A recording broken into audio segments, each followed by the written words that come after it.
ప్రభునందు ప్రియమైన శ్రోతలకు వందనములు. ఈ పోడ్కాస్ట్ కార్యక్రమమునకు స్వాగతం. మీ అందరి కొరకు ఈ కార్యక్రమమును ప్రసారం చేయుచున్నాం. విని దైవాశీస్సులు పొందుకోగలరు.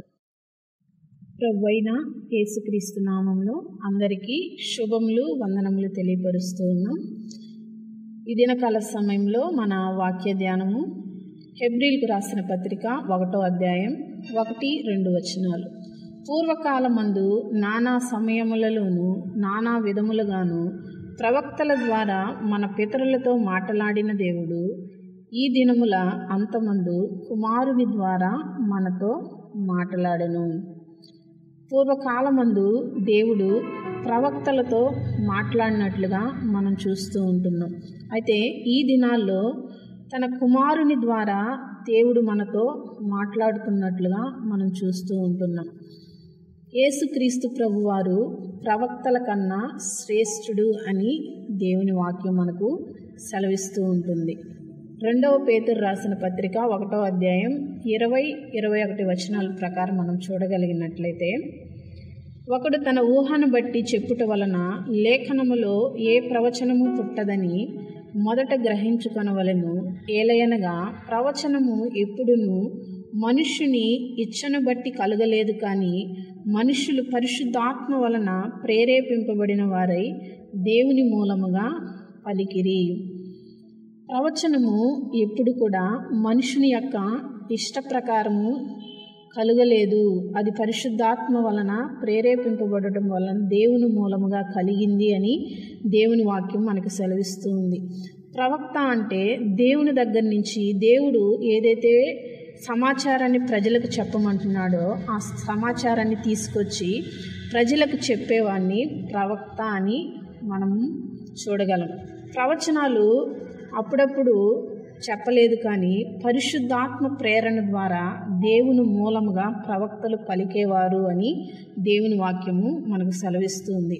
అయితే ఇప్పటి వరకు మాట్లాడినది ప్రవక్తలు, ఇప్పుడు కుమారుడు అయిన యేసుక్రీస్తు మాట్లాడుతున్నట్లుగా మనం చూస్తూ ఉన్నాం. యేసుక్రీస్తు ప్రభువారు తన శిష్యులతో ఆయనే ముఖాముఖిగా మాట్లాడినట్లుగా మనం చూస్తూ ఉంటున్నాం. యోహాను సువార్త 14వ అధ్యాయం 26వ వచనం ప్రకారము సమస్తము కుమారుని ద్వారా దేవుడు బయలుపరచును అని దేవుని వాక్యం మనకు సెలవిస్తూ ఉంది. యోహాను సువార్త 16వ అధ్యాయం 13వ వచనం ప్రకారము అయితే ఆయన అనగా సత్యస్వరూపు అయిన ఆత్మ వచ్చినప్పుడు మిమ్మును సర్వ సత్యములోనికి నడిపించును అని దేవుని వాక్యం సెలవిస్తుంది. పూర్వం ప్రవక్తల ద్వారా దేవుడు ప్రజలతో మాట్లాడినట్లుగా వర్తమాన కాలంలో సంఘంతో శరీరధారి అయిన వాక్యం సంపూర్ణంగా బయలుపరచబడినట్లుగా మనం చూస్తూ ఉన్నాం.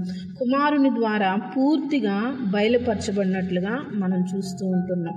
హెబ్రీలకు రాసిన పత్రిక 1వ అధ్యాయం 2వ వచనంలో మనం చూడగలిగినట్లయితే, ఆయన ఆ కుమారుని సమస్తమునకు వారసునిగా నియమించెను. దేవుడు తన కుమారుణ్ణి సమస్తమునకు వారసుడిగా నియమింపబడినట్లుగా మనం చూస్తూ ఉంటున్నాం.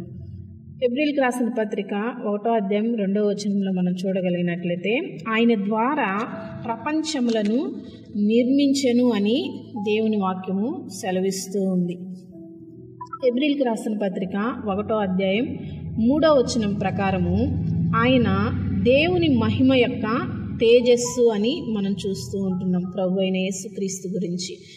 హెబ్రీలకు రాసిన పత్రిక 1వ అధ్యాయం 4వ వచనం ప్రకారము ఆయన తత్వం యొక్క మూర్తిమత్వము అని మనము చూస్తూ ఉంటున్నాం. హెబ్రీలకు రాసిన పత్రిక 1వ అధ్యాయం 4వ వచనం ప్రకారము తన మహత్తు గల మాటల చేత సమస్తమును నిర్వహించును అని దేవుని వాక్యం సెలవిస్తూ ఉంటుంది. హెబ్రీలకు రాసిన పత్రిక 1వ అధ్యాయం 4వ వచనం ప్రకారము పాపము విషయమై తానే శుద్ధీకరణ చేసుకున్నట్లుగా మనం చూస్తూ ఉన్నాం. హెబ్రీల్కి రాసిన పత్రిక 10వ అధ్యాయం 10వ వచనం ప్రకారము ప్రభు చేసిన ప్రాయశ్చిత్తం శాశ్వతమైనది, ఆయన ఉన్నత లోకమందు మహామహుడు అని దేవుని వాక్యం మనకు సెలవిస్తూ ఉంది. అయితే కేవలము దేవుని దగ్గర నుంచి వచ్చే సమాచారాన్ని మాత్రమే ప్రవక్తలు తెలియపరిచేవారు, కానీ ప్రభు అయిన యేసుక్రీస్తు వారు ద్వారా సమస్తము కూడా ప్రజలకు బయలుపరచబడినట్లుగా, ఆయన సమస్తానికి దేవుడు వారసునిగా మార్చినట్లుగా ప్రభు చేసిన ప్రాయశ్చిత్తం శాశ్వతమైనది అని మనము లేఖనాల ద్వారా మనం చూడగలిగినట్లయితే మనం ఆయన ప్రభు అయిన యేసుక్రీస్తు వారు ప్రవక్తల కన్నా శ్రేష్ఠుడు అని మనం చెప్పగలుగుతూ ఉన్నాం. అలాంటి యేసుక్రీస్తును మనము కలిగి ఉన్నందుకు ఆయనకి కృతజ్ఞతాస్తుతులు చెల్లిస్తూ నిత్యము కూడా ఆయన్ని మనము ఘనపరిచి మహిమపరిచి దుముగాక. ఈ కార్యక్రమమును గూర్చి మీ సలహాలు మరియు మీ ప్రార్థనా అవసరతల కొరకు మమ్మను సంప్రదించవలసిన మా ఫోన్ నంబర్ 9485585039 మరియు ఈమెయిల్ ఐడి info@fibaonline.org. మా ఫోన్ నంబర్ మరొకసారి 9480585039. Email ID info@fibaonline.org.